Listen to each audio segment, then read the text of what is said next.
agenda for today. Okay, welcome and introductions overview. I think I got through most of that, told you pretty much what we're going to do. Our culminating activity will be some group presentations. We'll be completing the lesson plan, and we'll get in our groups today so that you can do all of that. I'm going to show you ways to reflect all of your learning and the implications for those reflections. We're going to talk about and spend a lot of time this morning talking about effective teachers. Those are those teachers that we remember. Who was our favorite teacher? I always remember mine. It was a third grade teacher. You got a picture. It's third grade. Okay. Dinosaur. Well, I was in Roswell, New Mexico, so aliens roaming Roswell. My brother always says the aliens caught me down. I was about that time frame, so don't be surprised. Mrs. Shane's third grade class. I love that teacher. She made me feel like I was the smartest kiddo in the entire world. Her husband, he took an old refrigerator box. Now this was before videotaping. There were aliens roaming Roswell, but there were also dinosaurs. And he fixed it like an old TV. And we got to go on TV. We stood inside the box. And we got to do dramas. And I thought it was the neatest thing. I love Mrs. Shea. So I dreamt, my first year teaching, I hope I get to teach third grade. You know, my first year teaching, I was a third grade teacher. And we did neat things. We did all those types of things that make learning fun. Now, I wish I could go back and apologize to some of those third graders because we had a lot of fun. And I think they did okay out of that third grade. 2 of them became teachers. 1 is a principal, so I guess I did okay. I run into her all the time and said, aren't you glad Mrs. Varela at Holt? I was her third grade teacher. And then I taught her again in 6th grade when she was gifted and talented class. And I taught her everything she knows. Her name used to, I always have to think, Varela used to be around.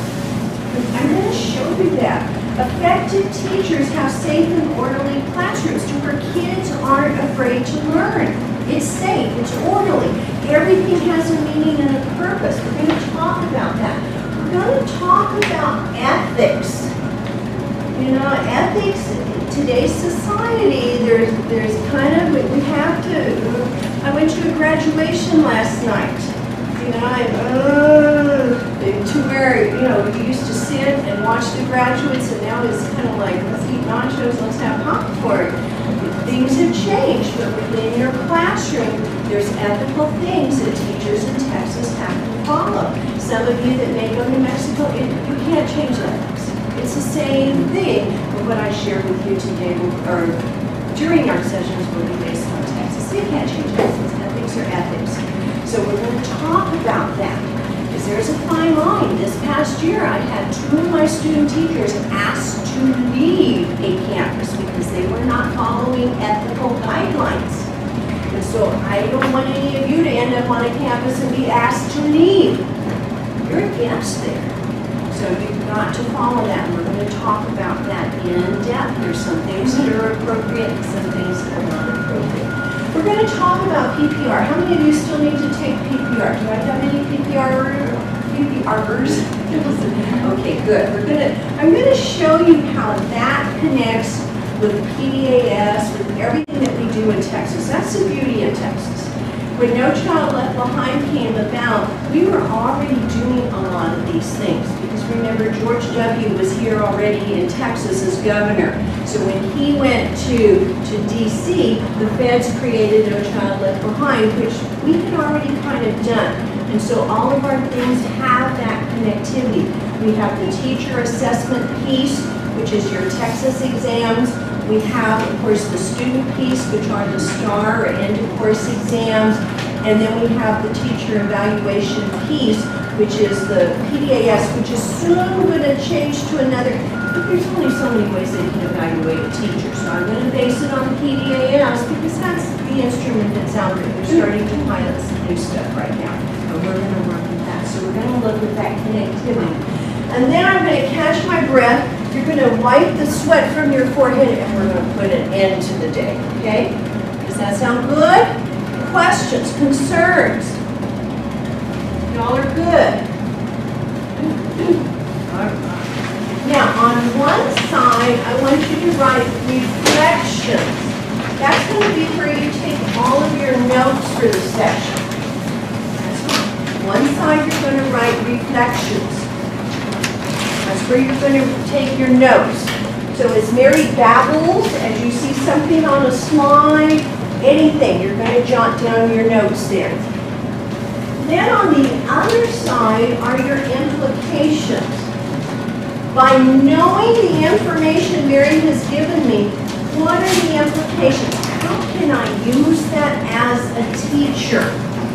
Because you're going to put on that teacher hat. So with the information I have shared for you thus far, what are the implications? What have you learned so far? Let's do this order. What's something that you've learned so far from your babbling for the last 15, 20 minutes? What's something you've learned? Ben, what have you learned? One thing that caught my attention that you said that teachers like to showcase how to pretend, how to imagine. So that's something that caught my attention. That is something, Ben, good job. That is something you put over here because that's something you learn. That's something you're going to take. And when you get in your classroom, you're going to think, I've got to get these kids to close their eyes and visualize these things. Those are your higher levels of thinking when you go back to Bloom's. What is something else that you learned? Miss Mary, what is something else that you learned? Well, what you said about an effective way to remember is to give students time to reflect. Exactly. So you're going to put over here, implications for you is to remind students to stop and reflect, to think about what they've learned. Again, a connection to Bloom's. When you think about thinking, that is way up here at those higher levels of Bloom's. It's not just applying. It's not just comprehending. It's actually analyzing, isn't it? Evaluating. How can I use it? How can I compare these things? So those are the things I want you to write when we stop and we reflect. What are those things you can take with you?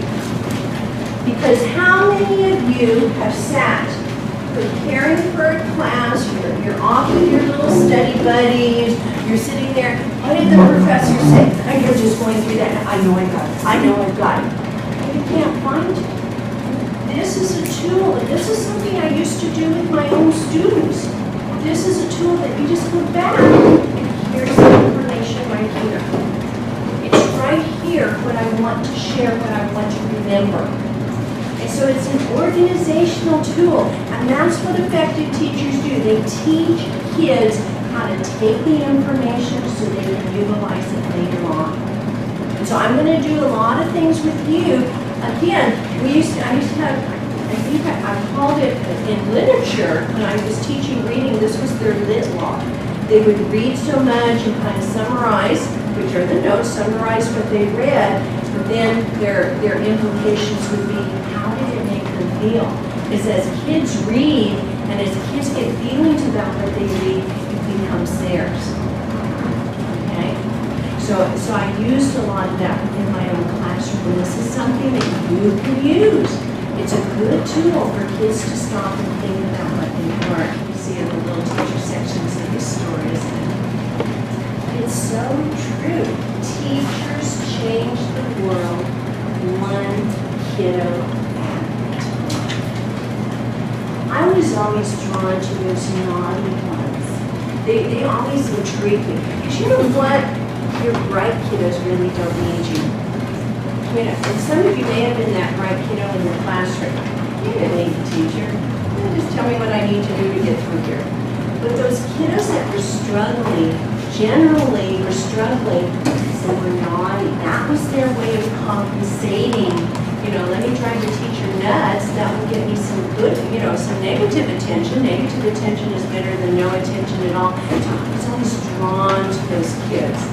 I know that my first year of teaching, and this was back 1980 something, I can't even remember when, and a little third grader, I even had one doing a little drug deal. He brought some powdered sugar in a little baggie, and so it was like, oh my God, you know, I tried, with him not around, I overreacted, and then I principal, and we paid it just like we would if it was the real thing.